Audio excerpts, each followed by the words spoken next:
Lindsay and Haley both had birthdays this week. They're not here with us right now. Suzanne's birthday is today. Suzanne. Woo-hoo. Linda's birthday is tomorrow.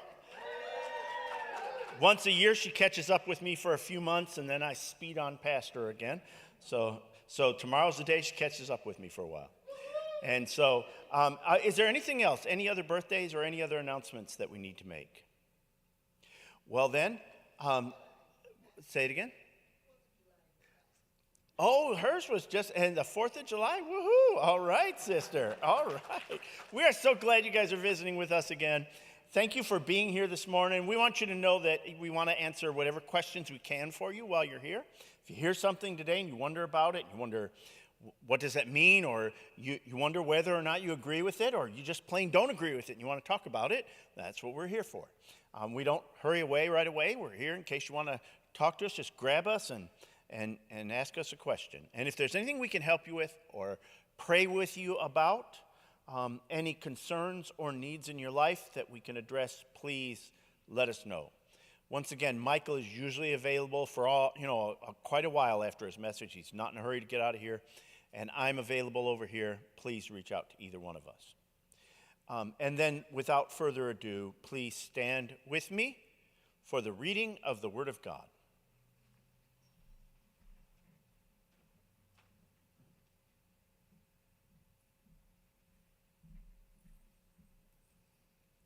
Good morning.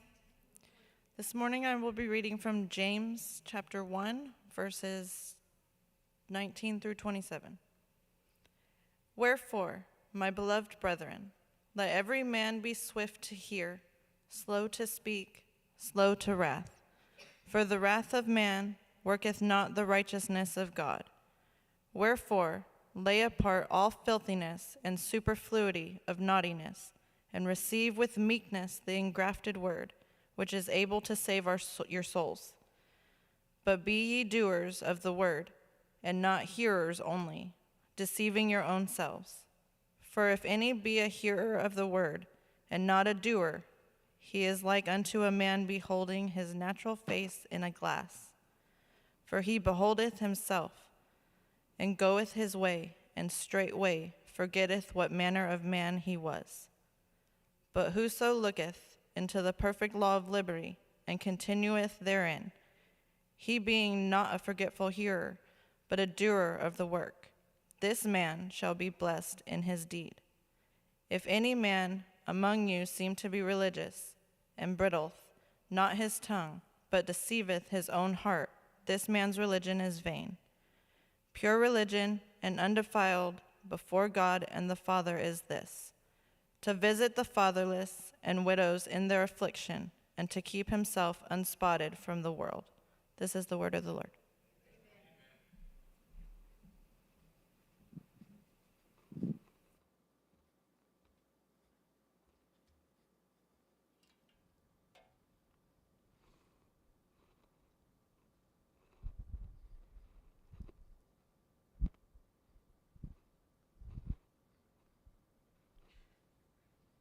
When Anna sings like that, I feel we should just give an invitation and go home.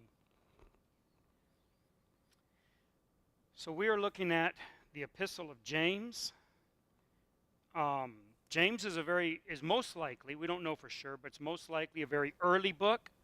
I personally think it was probably written right after the book of Galatians is where I would kind of locate it. Very early, very close to the Council of Jerusalem, which is Acts 15, around in that area. It seems to me that's kind of where it was written, and ostensibly it was written by the half-brother of Jesus. So Jesus had a number of brothers and sisters. They were his half-brothers and sisters. And James was the name of one of them, who, even though in his early life didn't believe, in fact, none of the half-brothers and sisters, none of the siblings of Jesus believed in him until after he had resurrected. And according to Paul, Jesus made a special appearance, post-resurrection, special appearance to his brother James. And it seems, if we kind of read between the lines, what has happened is James is an unbeliever, and that would be very hard if you think about, if your sibling, if your brother is the Son of God, well, that would probably be pretty hard on you to grow up with that. So I'm sure that even though we're in the 21st century, the family dynamics of the middle child syndrome probably weren't much different back then. Anyway, so his siblings are unbelievers. James is an unbeliever. And Jesus appears to him, makes a special appearance to him, and apparently persuades him, convinces him. And you might think that that would be easy task, right? If you see your brother die crucified, which is dead, not like Princess Bride dead, almost dead. That's dead, right? And then 3 days later, or 40 days later, however long it was that he actually appeared to James, he says, walks in your room and walks into your house, and well, you would think, well, that would be very convincing. But all of the apostles and all the early believers were very skeptical. Very skeptical. It took Peter, James, and John 40 days of seeing Jesus every day for 40 days. And him proving for 40 days, it says, with many proofs, finally to say, I think he really did resurrect. So don't believe the populist YouTube type atheist propaganda that the disciples were a bunch of backwards hicks who were looking to believe in resurrection. N.T. Wright wrote a very good, very lengthy academic book on the resurrection, about 900 pages. Great book. If you want to study the resurrection, if you want to know whether or not you can trust that the resurrection is true, I would encourage you to get the book. You can get it on Kindle when it goes on sale for very little money, $4 or $5. Just keep an eye on it. And it's a lengthy book, but it's really well written, and it's something we can all understand. Everyone can understand it. But one of the points he makes in his book is that nobody believed in the resurrection. Nobody. This wasn't a thing that everyone thought people rose from the dead. They didn't believe anybody rose from the dead. They believed in an afterlife, but not on this world, not in this earth, not in this body. So it wasn't like they were more susceptible to believing what we now, because of our advanced science knowledge, aren't ready to believe. That is not the case at all. It took a long time to convince them of the resurrection. When they finally became convinced, is because they had seen enough evidence to overcome their natural predisposition to never believe such a thing. So Jesus appears to James and convinces him. However he does that. And James becomes the leader of the church of Jerusalem. Peter and John, who were initially leaders, end up branching out. They end up moving out of Jerusalem and starting churches in other places. And James stays there until his death and pastors the church of Jerusalem. And it appears that he's the one. James was a very common name. James is actually the anglicized form of Jacob. So you can imagine how many Jews would be called Jacob, right? Lots of them. It's like being called Mike today. Everyone of my generation, like every other person's Michael. That's how it would have been for James. James is an extremely common name, so we don't know. I mean, Jesus had 2 other disciples named James and his brother. So out of the 15 leaders of the church, 3 of them were named James. But it appears that it was the brother of Jesus who wrote this epistle and wrote it very early on. Now, James is a very interesting epistle because, as we've stated before when we looked at Galatians, historically, there seems to be a discontinuity, a rift between Paul's teaching on faith and James's teaching on faith. Paul teaches, famously, that we're saved by faith, by grace, and not of works. If you read James, it seems that James is contradicting that. Because James says, faith without works cannot save you. I mean, he just basically says it just like that. And so when people have looked at this, including the early Protestants, well, they just were mystified on this. And I think that is because they're not giving the Bible the latitude that we give ourselves and we give each other in conversation. That words have different meanings. They're used in different contexts.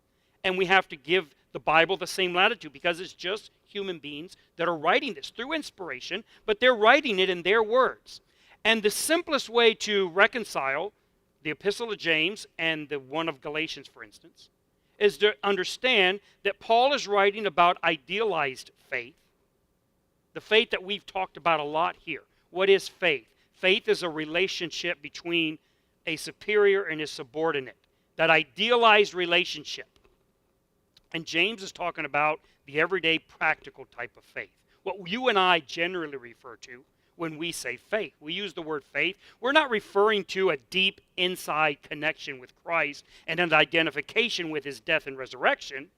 We just mean what I believe, the things I believe. And generally, in today's age, we mean the things that I think, my intellectual knowledge, my intellectual beliefs. And I think James is referring to faith in that way, and I think it's pretty clear and pretty obvious. For instance, he says, even the devils believe. So here he's talking about a type of faith that is shared by essentially all sentient beings. Everyone has this type of faith. Even demons have this type of faith, which is his point. The point of James is that the faith of Christ must be more than just the faith that some devil might have. Obviously.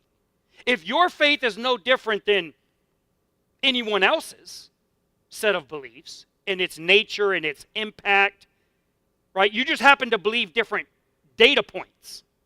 See, Christians nowadays, too many times, we're differentiating ourselves in our minds from other quote-unquote faiths by just simply different set of facts that we believe. So, for instance, we might say Hindus have faith, and they do.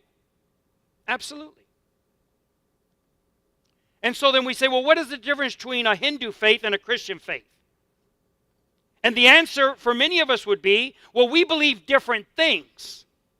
Right? We believe that Jesus is God, come in the flesh, that he died on the cross, that he rose again. We believe these different data points than the Hindus or than the Muslims or than the Buddhists or whoever it is you want to stack up on another side and say they have different facts that they believe. But James says, no, faith is not just differentiated by the set of facts that you believe, but by the impact that that faith has in your life. And so if you have all these facts that you believe, but at the end of the day there's no change in your life, it makes no physical difference in you, it's just a mind difference, he says that faith is useless. Now, to me, that is not an outlandish claim. That seems very reasonable. And I don't find anything in Paul that contradicts this. In fact, even though Paul doesn't come out and say it with the same level of intensity that James writes it, Paul has many references to the fact that true faith must truly change us, must transform us. Now, the problem that many of us have with this is that we want a faith that transforms us against our will, almost as if it were to operate in our sleep. And so many of us think, well, we want to be better people. And so we're just going to wait for God through faith to change us. And maybe at some point in time, I'm going to wake up one morning and be a different person. Well, faith does not work that way. It doesn't work that way in James. It doesn't work that way anywhere else in the Bible.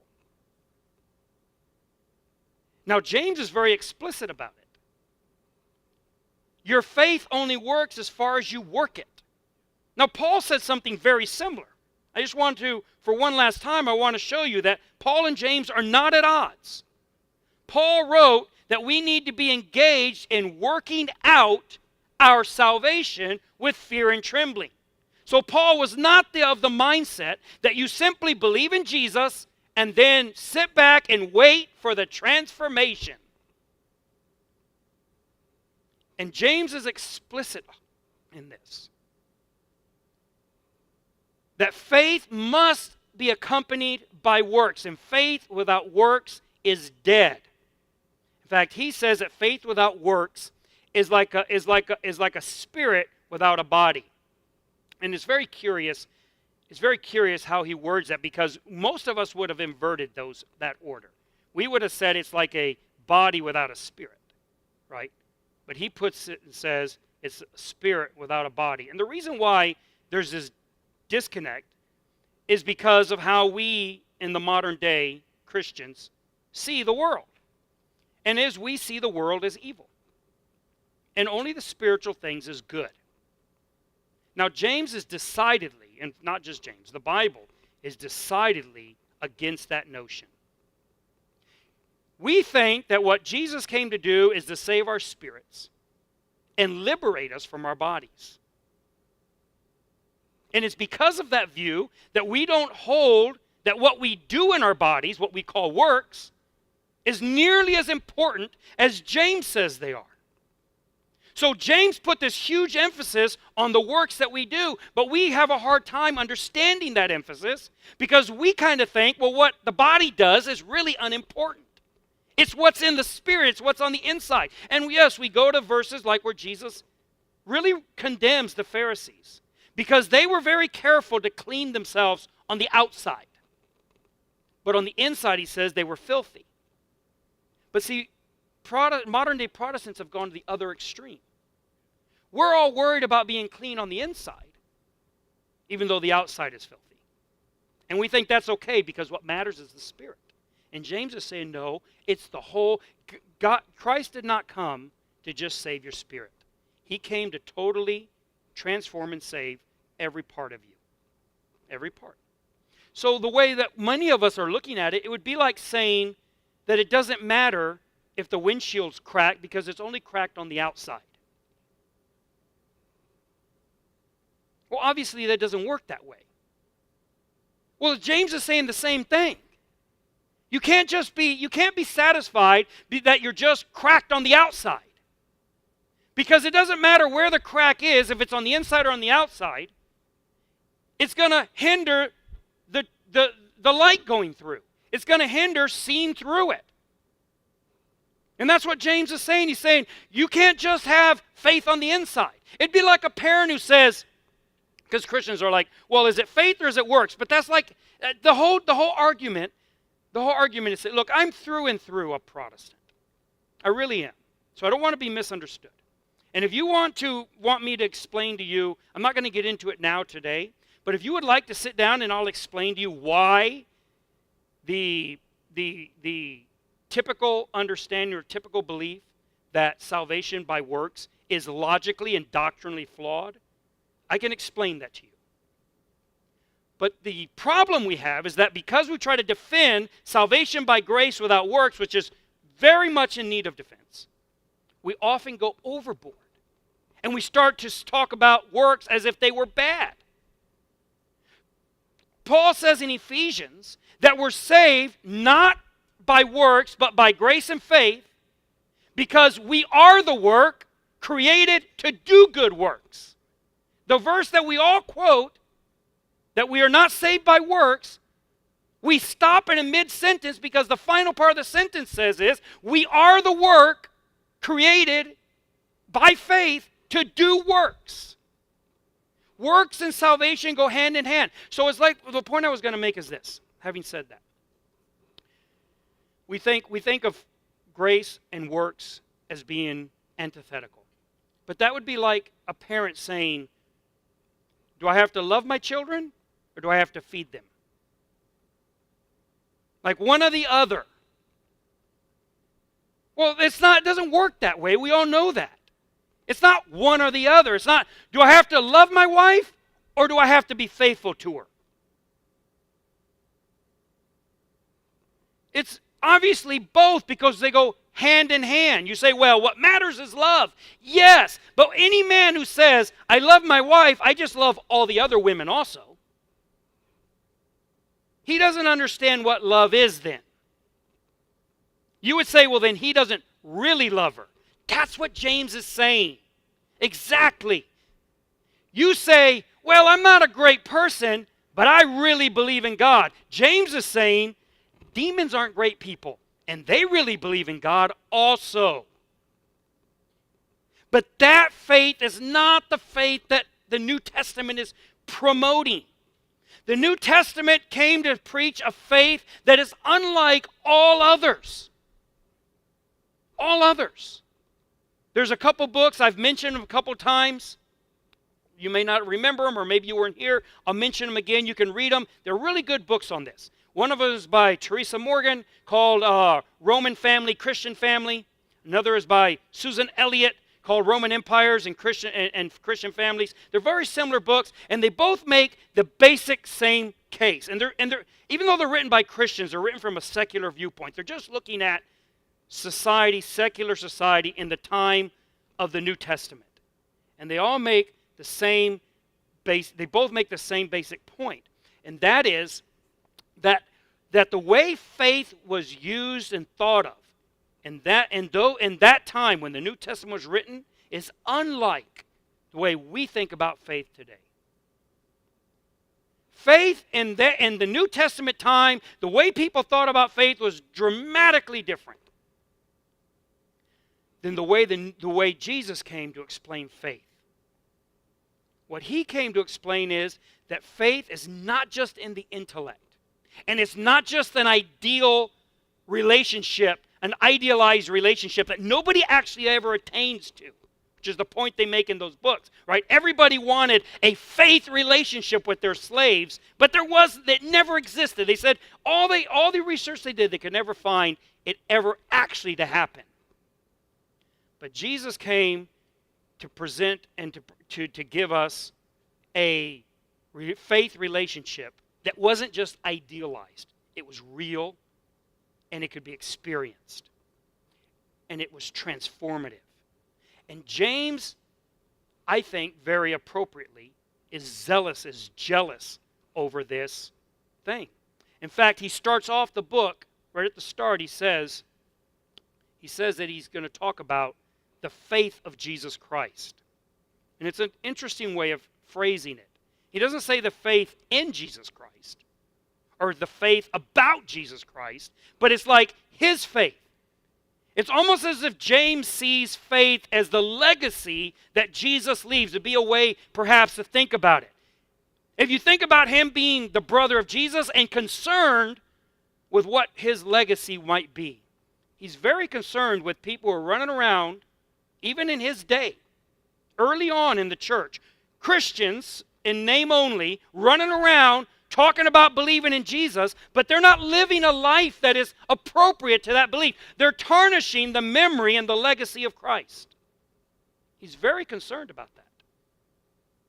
And I really encourage you to read through the epistle. We don't have time to look at it all, but you'll see over and over he's pointing out where Christians are professing to believe in Jesus, but they're not living the life of Jesus. And James is saying that is not faith. That's not faith. Real faith is not just in your head. Because here's the thing, it doesn't matter whether it's Christian faith or any other type of belief. The beliefs you actually truly hold, not the ones you just say you hold, but the ones you truly hold, they transform you. They change you. And the reason why certain things that we quote-unquote think or believe don't change the way we live and act is because we really don't think or believe them very seriously.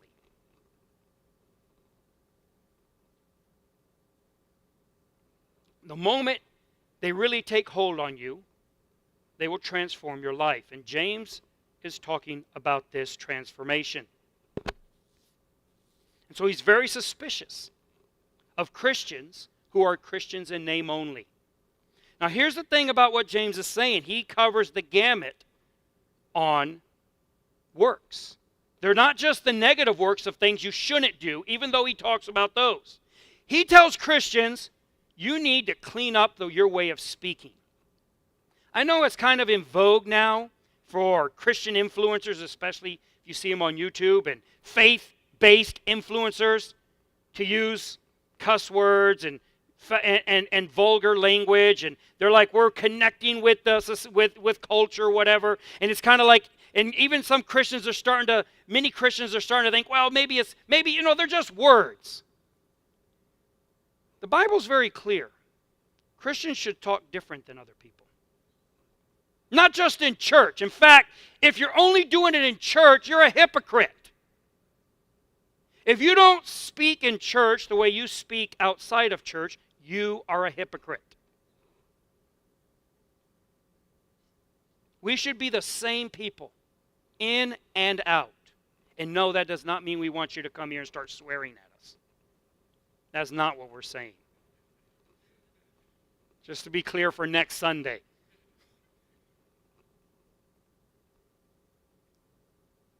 You need to live your life every day in a way that honors the memory and legacy of Christ and what is his faith.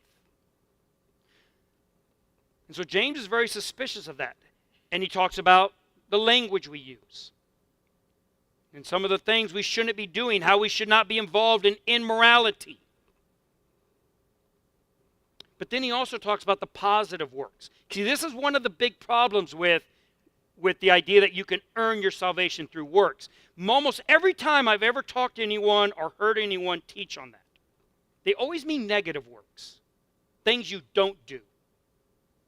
But not doing certain things isn't nearly enough. That's not even close to enough. If I ask somebody, I've had people tell me, I think I can be saved by my works. Okay, great. Which works? Well, I don't kill, and I don't steal, and I don't commit adultery. Okay, that's great. I mean, obviously, that's who I'd rather you be my neighbor than someone who says, I do kill, and I do steal, and I do obviously, that's good. But that's not nearly good enough. When the Bible talks about good works, it's just taking it as default that you don't do those things. It's not really talking about that.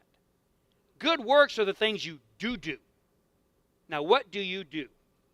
If you believe that you can earn your salvation through good works, what do you do? Well, that's a lot harder. That's exponentially harder. Because there's no end to it. See, people always will ask, many people ask, and they'll say, like, what does Christianity say I shouldn't do? Well, that's a very short list.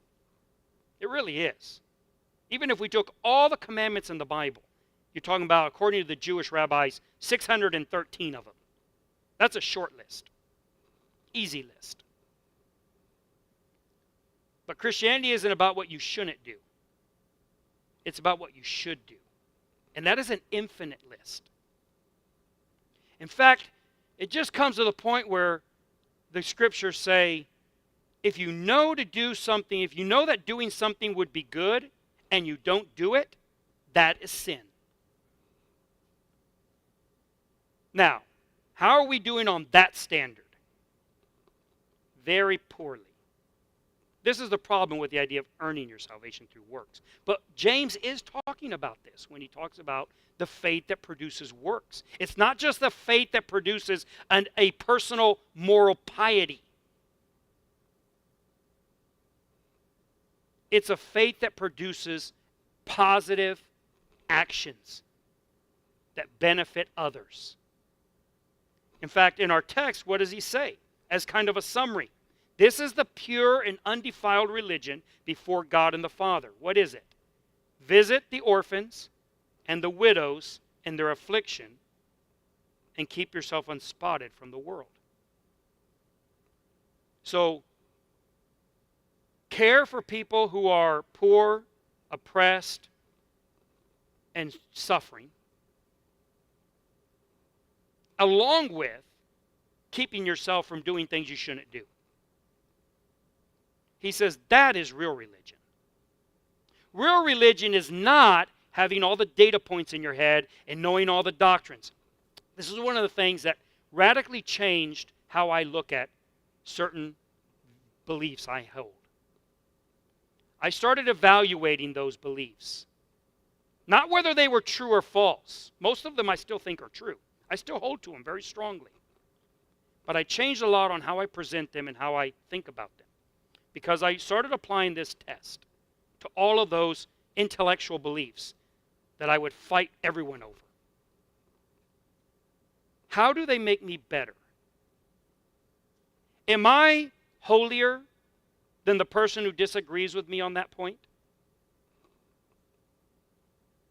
Let's take, here in this church, for those that are part of this church know where we stand, let's take Bible versions. Am I holier than people who use a different Bible translation than I do? Well, I'm not. I'll just spare you. I know there's a lot of suspense on that question, so I'll just, no. Do I win more souls than they do? Not even close.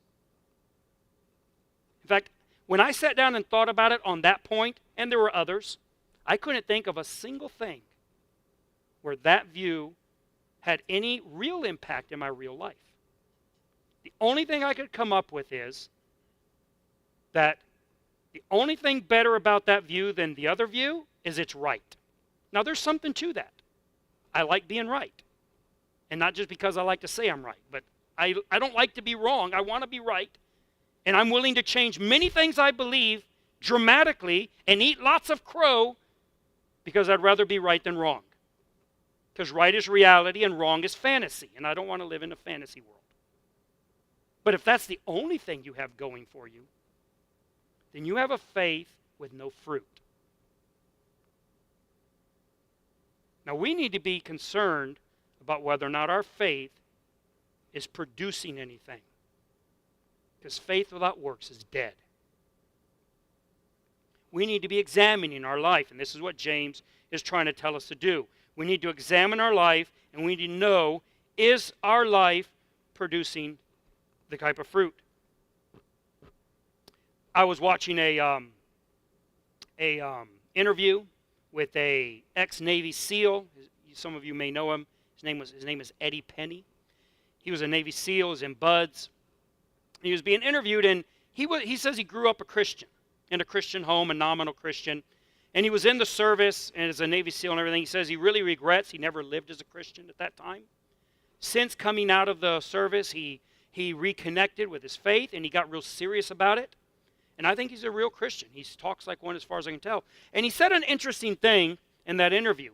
He says that as a young man, he had missed heaven by about 18 inches. That's about the distance between your heart and your head. He had all of Christianity up in his head and none of it down in his heart, where it really makes a change or a transformation in your life. The problem with many times with us Protestants is that we are so intellectual about faith. We can make all our arguments, we have all our verses, and that's not to be dismissed. That's good. It's better than being ignorant. But we're missing the truth by about 18 inches. We don't have it where it starts working itself out and expressing itself through every aspect of our life. So James is taking exception to this. He's taken exception that the memory of his brother is being disrespected by people who say they represent his faith. And I think it's a legitimate complaint that we should take seriously. But he's not just upset about what your life says about Jesus. He's worried that what your life says about you. You realize you could be lost. Just because you're sitting in a Christian church does not mean you're saved. Just because in your mind you understand everything I'm saying, and it all is true to you in your head, does not mean that you're saved. And just because you on the exterior are one way and live a certain life doesn't mean you're saved either. It's not just works. It's faith and works. Faith and works together are what come together and show what true salvation is. And that's why Paul even says that we need to examine ourselves to know if we're in the faith. What are we looking at? When Paul says you need to examine yourself to know whether or not you're in the faith, what do you think you're looking at? You're looking at whether or not that faith has a transformative effect in your life.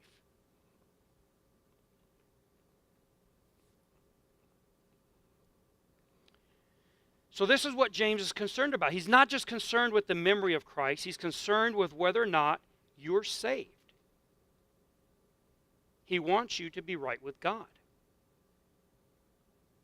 He wants you to be this proper, transparent, shining example, like little miniature of Jesus in the world.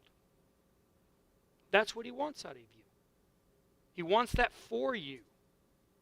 He doesn't want you to walk around with Christianity put on like a costume or a mask that you take it off and put it on at will. He wants you to be Christ-like through and through, from soup to nuts, right down to your core. He wants you to be Christ-like when things don't go well at work. He wants you to be Christ-like when your car breaks down. He wants you to be Christ-like when everything crumbles around you in your life. Because then it's real. Have you ever met a real Christian? Can you think of somebody in your life? Somebody you know, maybe it's a friend, an acquaintance, a coworker, who's a real Christian. No matter what they go through, they're not perfect, but they're real. I remember a story that Tim Keller used to tell often in his sermons. He was a pastor in New York City, Manhattan. A lot of people that came to his church were in the entertainment business and the news business, in the financial districts, and a lot of powerful people would go to his church. And he would try to, when people would come new, he would try to talk to them. And one lady showed up and started coming a couple times, and so he found her one day after service and said, "Hey, I noticed you've been coming. Haven't seen you before. How you doing? How'd you find us?" And she said, "I work for a certain news organization, and not long ago, I messed up really bad, like career-ending bad. And my boss stepped in and took the blame, and it hurt him in his career, but because of his position, his clout in the organization, it didn't end his career, but it hurt him, and he stepped in. And I went to him afterwards, and I wanted to know why he did that. And he says, "Look, it wasn't a big deal. I was able to do it for you. I'm happy to do it. It's not a problem." She's like, "No, not good enough. Not good enough. I've been in this business for a long time. Nobody does what you did. Why did you do that? What do you want?" He says, "Look, I'm going to tell you because you're pressing me, because you're pressing me. Here's the reason. I'm a Christian. And Christ commands me to help those that I have ability to help." And she says, "Where do you go to church?"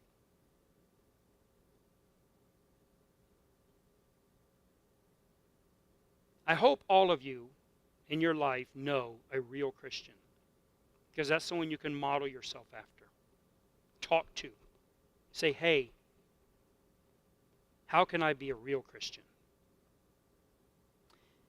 And hopefully, you will be that person in someone else's life. That's what James wants for you. We're going to close with prayer, and the musicians will come up and lead us through our closing hymn. Dear Father in heaven, we thank you for your word that transforms and converts us, that engrafted word that is not only spoken to our ears and our heads, our minds, but is spoken to our hearts.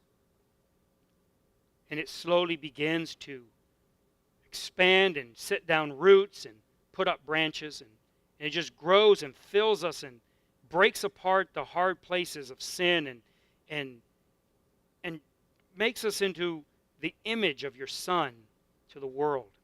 Father, I ask that as we go out in the world this week, that would be our deliberate attempt to model you, to be real Christians in the way we talk, in the way we react, the way we treat people, in the way we behave. Father, help us to be, and Father, forgive us for when we have not. We have failed so many times. I have failed so many times. Forgive me. Give me the strength this week to live in the newness of life created through your word in us. And I ask these things in the name of Jesus.